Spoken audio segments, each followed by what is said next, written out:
Hello everyone and welcome back to Let's Play Mighty Number 9 as Ray. In the last part we finished off the rest of the Mighty Numbers and now it's time for us to head off towards Endgame once again with the Cherry Dine Factory. So this level's a little interesting in that as Beck, there's a lot of platforming challenges here that use every single reselection that you got throughout the game just about to solve some minor puzzles. And they end up keeping that completely intact with Ray, it's just that sometimes the powers you need aren't the ones that are the equivalent powers for the given mighty number. For instance, with this puzzle here, the best thing to do in the Beck campaign was to use Battalion's missiles to keep a missile on the switch and then explode when we got close to the door. Now, Dynatron's pulsating electricity is your best bet. Similarly over here, you need to use Aviator to help extend your jumps, whereas here you instead need to use Seismic's drill to get upwards. And honestly, I still find it pretty impressive they pretty much found a one-to-one parallel for just about every single item that Beck used in this area to get through it as Ray, with only really one exception, that's the upcoming descending spike section. Whereas Beck, you needed to use the slowed down descent from Aviator's weapon to get through this spike section. Ray has no direct equivalent to that, so she just has to use these grabbable platforms to just get across, which honestly makes that section a lot easier. We are still got to do all the mini-bosses along the way in this stage, though, and MOM here, like with Beck, is weak against Cryosphere's attack. With that said, because of how much damage it does for every tick compared to Becks, you do need to actively let it retreat back in before you get all the health you can off at a time, unless you're really good about spamming Ray's dash, probably, which I am okay with, but in combat, the little bump back actually does make her dash a little harder to use in that regard, and a little slower than Beck's in comparison. With that said, because of the amount of enemies in this stage, it's honestly pretty easy to get through this stage without Ray's draining health being a super big problem. If anything, it's one of the easier stages in the game because of that. With that said, I should note, I don't think I spotted any during the earlier parts. But in the case during this particular video, you notice a little bit more stuttering on the video end than before. Remember how I said I recorded these on a stream? I also had to re-encode the Cryosphere and Pyrogen stuff on the stream because, frankly, there was way too much disk space being taken up. So if there's a little more of that and I'm not noticing it, I'm sorry. I think I am hearing a little bit more of an audio thing, but ultimately, I don't care. I'm not going back to re-record this at this point, you know? With that said, let's briefly go over the pars needed for this stage as Beck. The clear time par for this stage is 8.5 minutes. Clear kill counts 54. Clear combo counts 20. To get a C rank, you need an even 25,000 points. To get a B rank, you need 38,750 points. To get an A rank, you need 49,750 points. And then to get the S rank, you need 79,000 points even. Which honestly sounds like a lot, but given the amount of enemies in here, if you keep a good combo going, a lot of that's just going to flow in pretty quickly, I'd say. It's just a matter of getting the sprinters and all that at that point, which I'd say this stage is pretty easy to do that as long as you know how the platforming works pretty well. We are coming up on probably the puzzle that I'd say is the hardest in this particular stage, though, because at the end of this screen, there's a puzzle where as Beck, you need to use something that has a large range to hit multiple switches at once. Pyrogen's weapon works for that. Battalion's is probably the best one for that overall. But Ray doesn't really have a good way to hit all of those switches at once. So the solution to the puzzle is to ignore the puzzle. Because the instant kill lasers, yeah, Counter Shade's invisibility power-up can just clip right through that, no problem, which there's something about that I find extraordinarily funny. With that said, I should note, I believe I already mentioned earlier in the LP that this is ultimately a shorter LP than the main campaign, and the cutscenes are a good reason for that all the same. They lead to a lot of that being shorter. But another reason for that is there's also just outright 2 levels missing in this particular playthrough. For obvious reasons, you don't exactly do Ray's stage, though I think having a Beck boss fight there could have been kind of fun. But also, Ray does not have to do Call's prison stage. So instead of being a, what is that, 12, 13 stage game, it's an 11 stage game, which makes for ultimately, I'd say, a sweeter experience in the length regard at least, because you don't need to worry about playing the game as long. Plus, even though I don't think the Call stage is, like, awful, it is definitely a bit of a pace breaker in the Beck campaign, considering how differently it plays from everything else. Ray, since it's the same playstyle the entire time, it's easier to get into the groove and just kind of, I'm not going to say glaze your eyes over, but, you know, enter that kind of zone at least. With that said, we're actively coming up on the end of the stage. I'm just going to dash over here to the left to take care of this hanging robot, but also grab that extra life and some extra health, so I'm stocked up for the boss fight. Not that it matters, because I do die during it. Or at least I do off-screen and I edit it out. This boss technically has two weaknesses, like in the Beck campaign, because it's a two-part boss fight.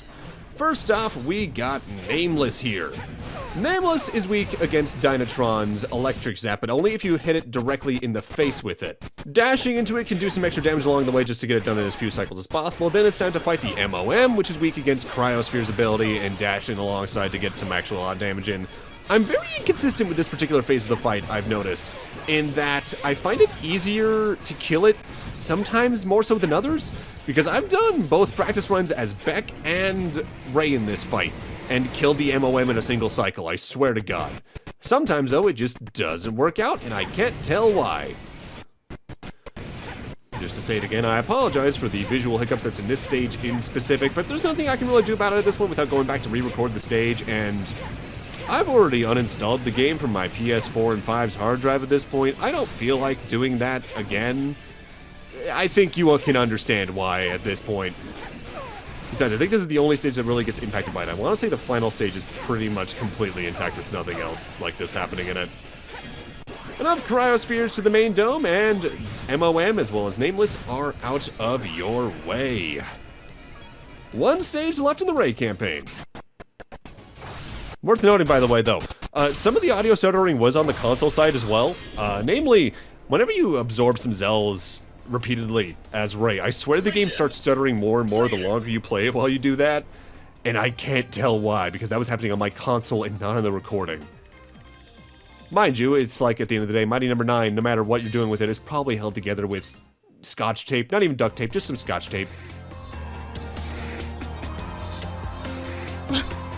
These cherry-dine cells are nothing like Sanda's. They fall apart so easily.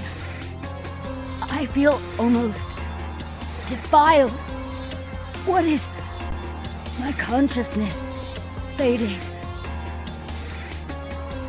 Bill, where are you?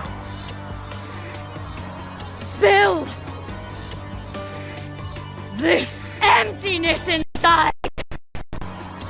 Make me whole again!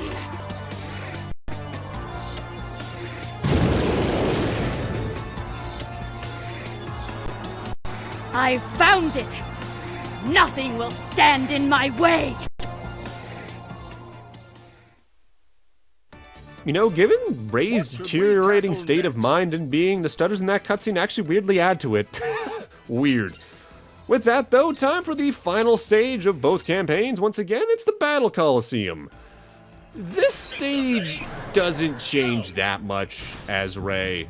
By and large, any puzzles you could do as Beck in it with the platforms that you have to shoot a few times to turn to platforms, then shoot a few more times to break, are a little rougher with Ray because of her limited range for the most part, but you can just use, say, Battalion's blaster to get through that no problem all the same.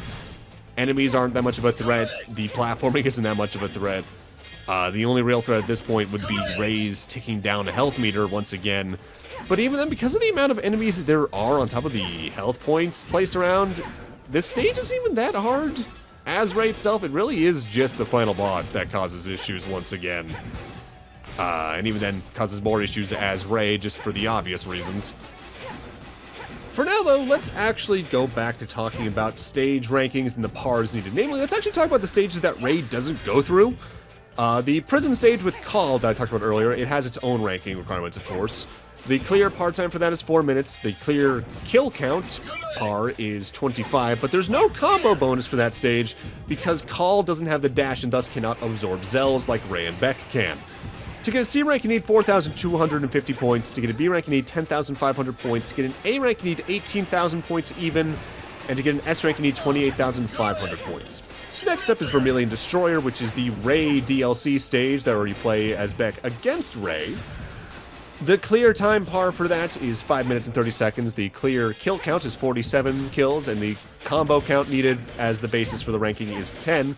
But that said, the Mighty Number 9 fandom wiki does not actually list the ranking for that. I'm assuming because there's not a trophy tied to it, as it's technically DLC and thus wouldn't be included in the trophy list by default. Because I'm assuming a lot of the information they're getting these rankings from is probably from a strategy guide where they list what you need to get certain ranks to begin with, and since this is DLC, it probably wouldn't be in the strategy guide should it exist. But it does note the fine play bonuses then in the case you need them for rankings. Meanwhile, here at the Battle Coliseum, the clear time for the par is 9 minutes. The par count for kills is 71, and the par count for the combos is 20. To get a C rank in this stage, you need 20,500 points. To get a B rank, you need 34,250 points.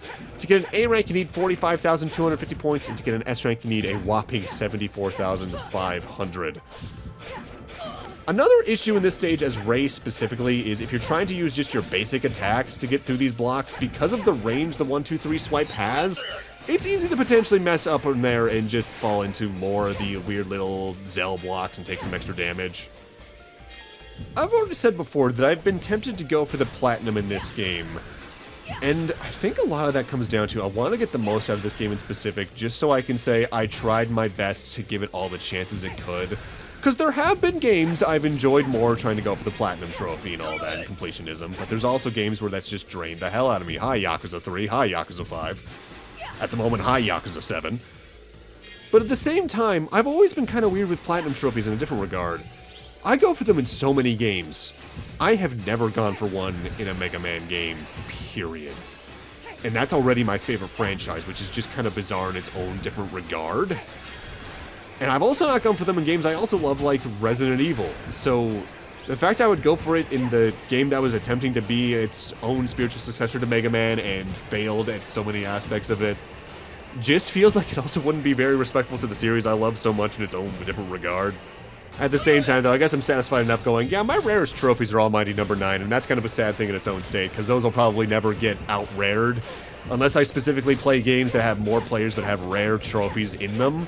Like, I remember looking relatively recently, I think, like, one of the rarest trophies, technically, on, like, PSN profiles is a Grand Theft Auto 5 trophy, which I'm not a fan of that series to begin with, so I probably wouldn't go for that anyway, but also there's, like, one of the rarest Platinums is technically, like, The Last of Us, because that game was played by so many people, but also not everyone went for the trophies. Because that's also the aspect I have to keep in mind. Yeah, my Mighty number 9 trophy is rare, but also not a lot of people played this game because everyone saw the writing on the wall and went, oh. And then, you know, the reputation grew, which only helped with that.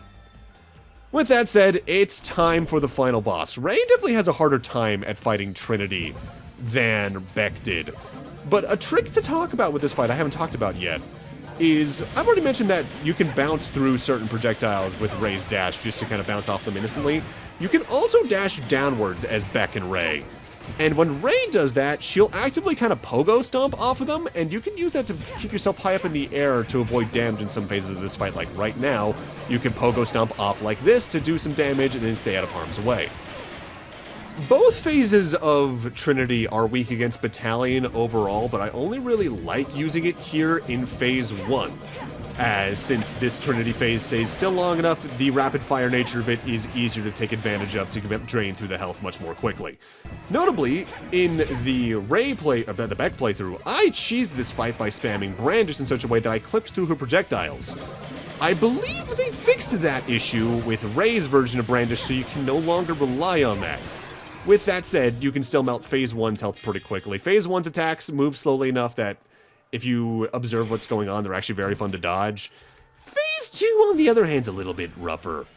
Still technically weak against Battalion, but I actually find it better to use Seismic here, because the main thing with this fight is we got the flower and the flower stem. The flower and stem are going to move across the screen to try and impact you, but you can melt through them by using both hits of Seismic to do a lot of damage to both the flower itself as well as the stem, even keeping it in place, seemingly with a bit of a bug there to do a lot of damage very quickly. In the case it's moving across the floor, I think you can do a dash slide beneath it, but I wouldn't exactly call that reliable. This fight is rough, but as long as you're quick about melting its HP faster than it can do damage to you, the only thing you have to worry about is the potentially extended damage from Ray's counting down a health mechanic. I've also seen people say you can very easily use variation code Pyrogen here to melt through the stock pretty quickly and do a lot of damage during especially this phase here where it's standing in one place. But honestly, I just prefer the speed of Seismic. Once the boss is at effectively 1 HP though, you just have to wait for its current attack to end, and then the core of Trinity will separate, and you just need to dash into it to end the fight. Technically, this is how the main boss fights work, but because of the way the Zell absorption works during the main boss fight, this just feels clumsy and more scripted because of it. Which, honestly, a clumsy landing is a very fitting way for Mighty Number 9 in either playthrough to end. That's the Ray playthrough done and over with. Let's watch the ending, get our final ranking, and then give my final thoughts on the campaign in the, as usual, absurdly long credits, before talking about my thoughts on everything as a whole, really.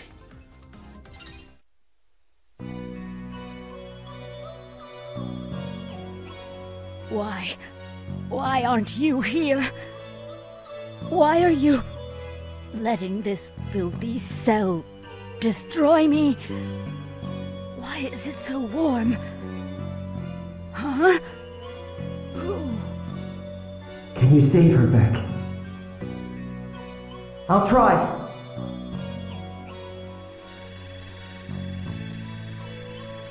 You. What are you doing? My body.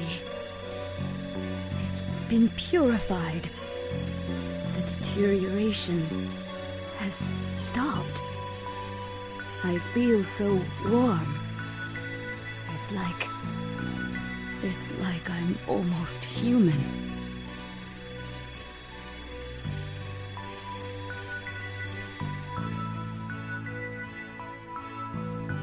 Bill.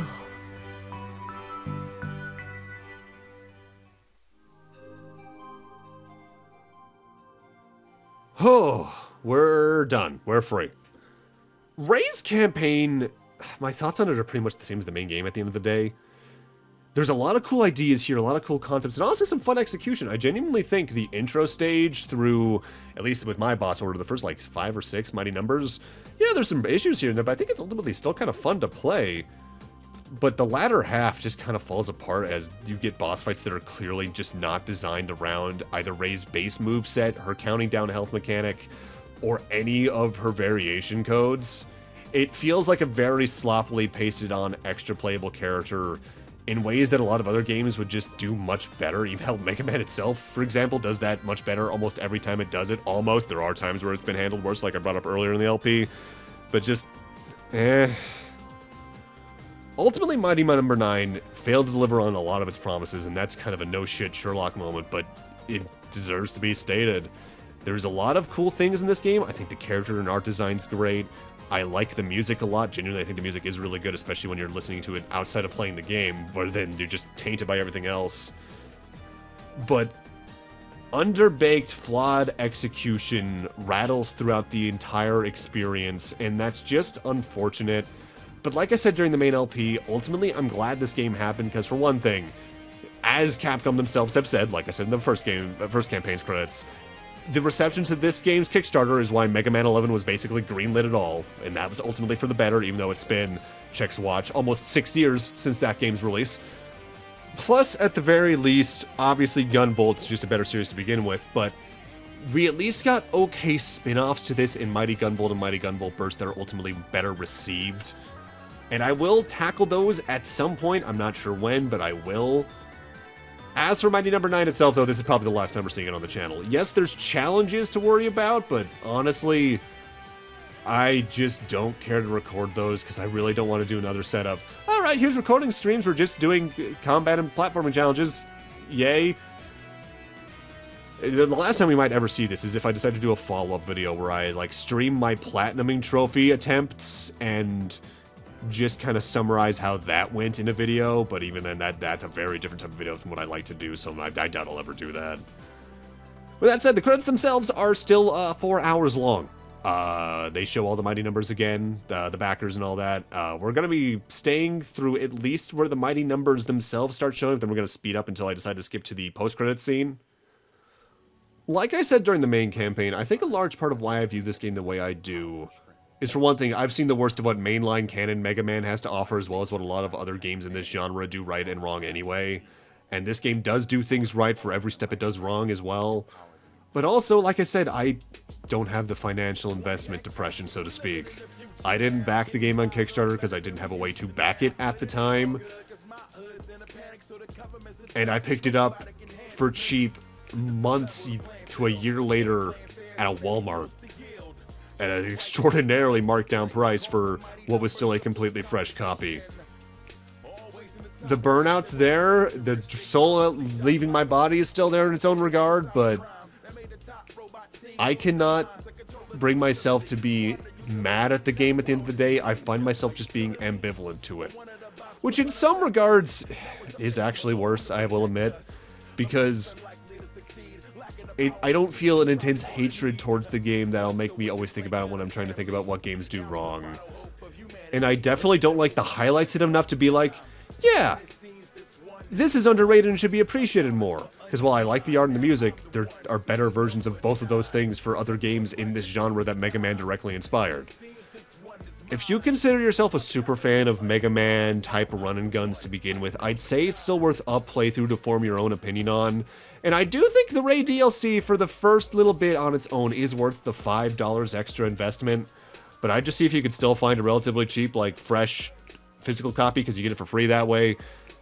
Hell, I'm willing to bet just because of this game's legacy, even like a unopened copy probably runs you about the same price, if not a little cheaper than the Steam release, which is currently, I think, $20 US. Now, what's going to be funny is if a Kickstarter game I ever back comes out and actually ends up in a similar state, in which case I actually probably will actually feel that strongly about it and have that, I'm not going to say seething hatred, but the greater disappointment that leads to me feeling stronger emotions about it at the end of the day. Because I've only backed, I think, 3 or 4 games on Kickstarter. I backed a couple things that aren't games, but that's a different topic at that point. Let's see, Mina the Hollower, which is the next game by the Shovel Knight devs. Double Shake, which is a big stand-up to like Klonoa, Tomba-style platforms on the PS1. The Diesoft Little Nemo game that looks like a well-animated Metroidvania, and I think that's technically it for now, but the one-shot dev, Night Margin, just revealed another game that's going to get a Kickstarter in like 3 days, so I'm probably going to end up throwing some money that way because I really, really adore One Shot enough to do that. And honestly, while there are a lot of Kickstarter scams and bad stories, I'd still say the successes like Shovel Knight are worth them alone just for the passion clearly evident in the projects by their end state.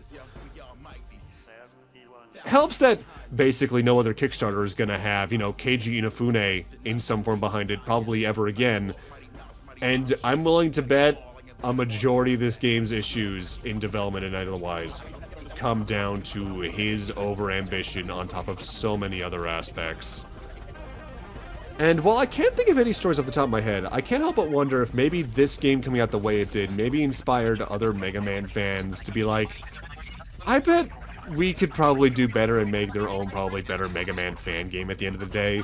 Hell, for instance, a new fan game trailer went up like 2 days ago at this point for, I think it's called Mega Man W, and that looks very promising on top of all the other Mega Man fan games I'm following on Twitter in some form, like Innocent Impulse and all those.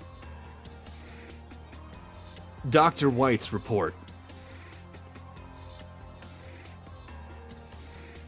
The unidentified robot was purified by Beck. But the deterioration resumed after she was taken by the Sonda transport team.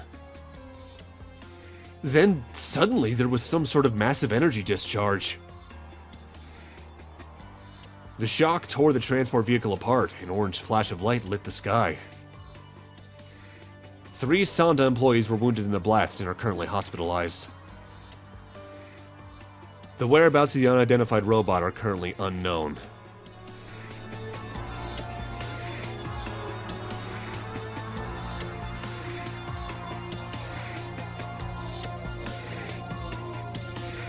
Falling apart. So cold. I must feed. Who am I? Why am I alive? When will this thirst ever be quenched? I will have my answers from him! Only no you won't, because I doubt that'll ever get followed up upon, either that or the cliffhanger from the main campaign. I still wouldn't mind to see a Mighty Number 10, especially considering now that Comcept's owned by Level 5, maybe they'd be able to rein in some ideas and scope and maybe make something more reasonable. But let's see how Level 5's other projects come out at the moment, given the other stuff they're working on. But with that, I'm going to need to end this LP off here. Thank you guys for watching, have a great night, take care, and I'll see you guys next Let's Play, whatever that may be. See you guys then.